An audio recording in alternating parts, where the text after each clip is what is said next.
Governor Maura Healey signing into law gun reform legislation that aims to crack down on so-called ghost guns and expand the red flag law. Good Tuesday evening, everyone. Welcome to Western Mass News 11 at 11. I'm Chris Pisano. Western Mass News reporter Maria Wilson joining us live now in studio with more. Maria? Chris, Governor Healey and supporters say that these stricter gun laws will save lives, but others say it may have gone too far.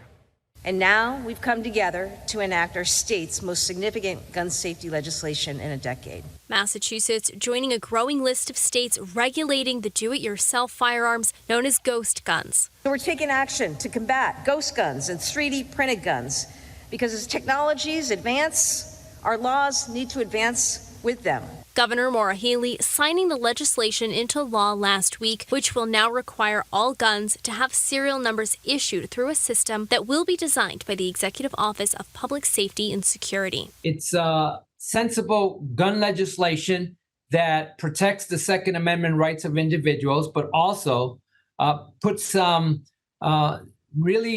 strength into the laws for those that are using illegal weapons or selling illegal weapons, particularly in our cities and towns. The bill also expands the red flag law, which allows courts to take guns away from someone considered a threat to themselves or others. Gun violence activists praising the law. Today I am inspired by the change that is represented by this bill.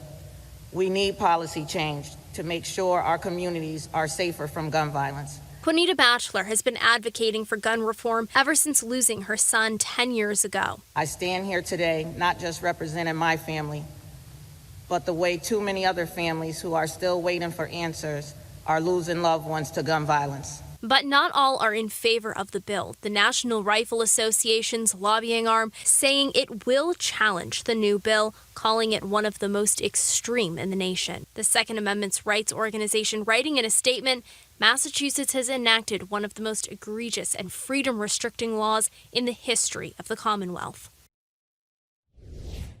Now, the NRA says they're planning to legally challenge the legislation, but speakers at today's signing, including House Speaker Ron Mariano, say they are not concerned about this challenge. Reporting live in studio, Maria Wilson, Western Mass News.